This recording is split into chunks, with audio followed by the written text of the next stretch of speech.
So we got two Wild Childs, not Yao, but two Wild Childs coming out with very, very powerful releases. We have Yuri with his level 70 Awakening rework and EX debut with his EX Plus, as well as an Onion Knight's EX Plus and level 70 Awakening. We're going to hop right into it. We're going to keep it nice and simple today, nice and short. So, Onion Knight with his EX Plus, he got a lot of nice things. He got some overflow increases on both of his abilities. His Meteor Rain version now does 100% full HP damage to both targets, which is really nice. At max overflow, Meteor Rain has 120%, while multi-hit, I don't think it's called multi-hit, but you'll know what I'm talking about. It has 180% overflow. His EX will now inflict the Ice Imperil, which is actually really nice, and everything else is just kind of standard. Potency increases, things like that. Yada, yada, yada, so on and so forth. And his C65 will actually give him Blizzard Enchant to the party for 5 turns with all passives considered, and he has 2 usages of it, so it's essentially for 10 turns, which is actually really cool. I like that a lot. I'm actually really upset now that like Gao, Golbez, other Imperilers who do kind of like the same thing didn't get, oh hell, even fucking Yuri didn't get the same treatment as Onion Knight. But anyway, I digress. He also has access to a new frame buff that just raises his stats with his EX Plus.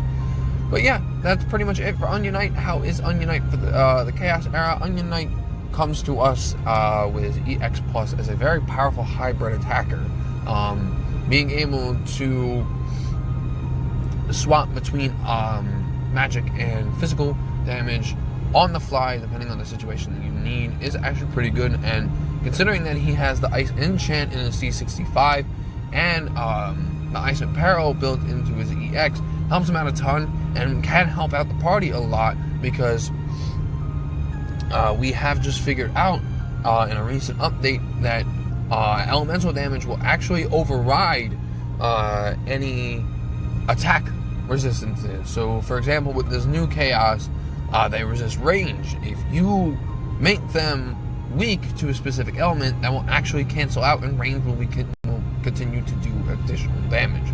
So, Imperilers like Onion Knight, who can actually take advantage of that, are actually super helpful. Sure, it's only in a C65 and it lasts a total of 10 turns, but with proper setup and proper use, you can take full advantage of that. So, is Onion Knight important for the Chaos era? I'm going to give Onion Knight an almost important with Chaos era.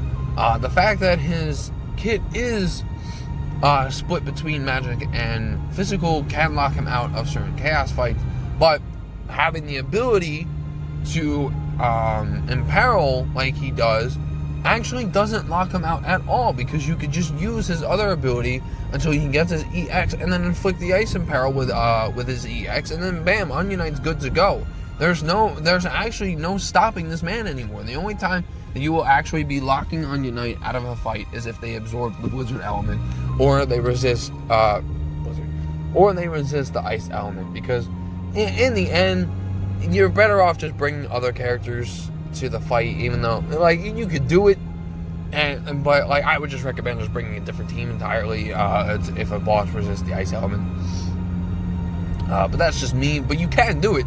You can do it. The only time he'll actually truly be locked out is if they absorb the Ice element. So Onion Knight gets it almost important because besides the Imperil and the Enchant, he is mostly just a dime a dozen DPS unit. He has some good splash damage. He has some good AoE attacks. His EX recharges super fast. It will pop up after 1 ability usage and 1 HP attack usage, which helps his longevity a ton.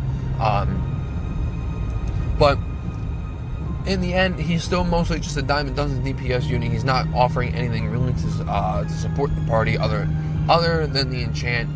He's just hitting hard and moving fast. That's pretty much the whole just Onion Knight. But considering that he has the Imperil that can open him up and pretty much will allow him to come to a Chaos that he shouldn't really be at the first place if they resist either melee or magic, and then opening up more damage with the Ice Enchant and the C65 is a wonder. It is a shame it's not just built into his kit. It's only in a C65, but you can still take advantage of it, considering that it is 10 turns. So do keep that in mind. It is very useful. It's very helpful. Well, but in the end, like I said, he is a dime a dozen DPS unit. But I will give him an almost support because he is actually a very powerful character who can offer some really good versatility to the team. Moving on, we got the who I think is the main boy of the banner, Yuri. So Yuri did get a rework. He did get some additional usages in his first and second skill. So Crystal Power has 8 skills, while Rayless Crystal has 6, giving him a total of 14 skill usages. All passives considered, he has an HP attack plus, which is 2-hit single target HP melee HP attack. I'm emphasizing on melee because the rest of Yuri's kit is magical. So having the melee being, put out there, it is worth it because you do want to have that noted. It has 120% overflow with alright potency. Crystal Power now has a total of 150% overflow with some very high potency increases. Rayless Crystal pretty much got the same thing and now 5 times while giving him 6 turns of both Jalinka's Prayer and his generic max Brave up. His EX is a 3-hit at base, is a 3-hit AoE 100% full damage to both targets, and gives him Crystal users 2 halves framed icon, which lasts for 3 turns and brings Jalinka out into the field, which gives the party a 40% attack increase, 20% overflow increase, and a 30% Brave regen based off of 30% of the character's initial Brave, and 30% HP regen based off of 30% of their max HP. That's fucking crazy. His EX Plus is kind of just standard fare for the most part. At 2 out of 3, it allows him to start off with Jalinka's Prayer and his max Brave up at the beginning of the quest, which helps him out a lot, because we know that Yuri is gentle to himself until he gets that going. And so having that access at the beginning of the quest pretty much just mitigates the fact that he's going to be hurting himself or cutting his Brave down with his second ability. The rest is just kind of potency increases, overflow increases, potency increases. His EX is, I believe, is increased to 5 or 6 hits. Pretty sure it's one of those. And his C65 increases his initial and max Brave for 4 turns. So that's some crazy stuff. Yuri has one of the most potent regens in the game. Considering that it's 30% of the character's initial Brave and 30% of their max HP, Yuri has, like I just said, some of the most potent regens in the game. And Yuri fulfills a specific role. He is basically the ultimate hybrid support attacker. He has great potencies on almost all of his abilities, and his EX is, it's phenomenally hard. Even outside of synergy, it's really hard, and having 100% AoE damage helps a ton. I did also forget to mention that it does inflict the Holy Imperil, and with Jalinka's Prayer active, Yuri's entire kit becomes holy. So, the base EX is already of the holy element. Anyway, the only ability that's really affecting is Crystal Power, because that wasn't holy for some reason. But anyway, so Yuri opens himself up to do damage and has incredible regens and some pretty good auras that he could supply to the party. It's kind of a shame he doesn't have any max Brave ups going to the party, but hey, it is what it is. Yuri's auras, though, however, are tied to the crystal users' to halves frame icon. It does only last for 3 turns, so it will disappear in between rotations for at the very least of 1 turn. And also, I did forget to mention again that Yuri's EX will refresh a 1 skill usages of both Crystal Power and Crystal Power and Rayless Crystal. So you'll be able to increase his longevity by even more so, and it does take 3 ability usages in total in order to get his EX up and going to refresh the icon. So there will be 1 turn where you are missing out on the icon, and if you want to increase Yuri's longevity a bit, it'll be about 2 or 3 turns in between.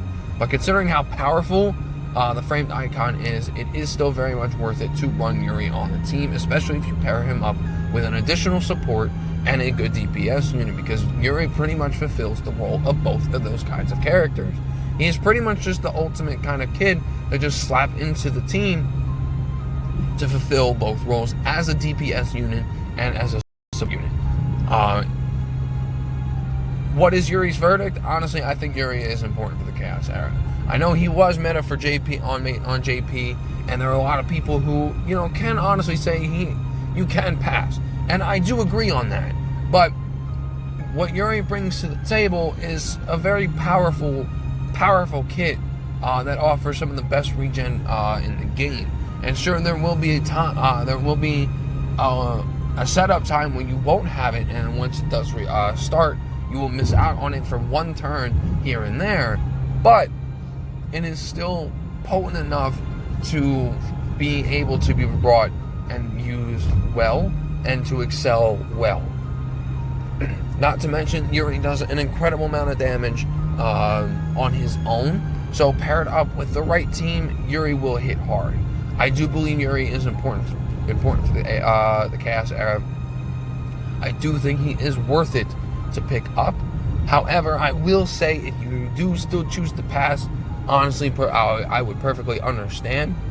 And because it really all just kind of depends on who else you are saving up for personally.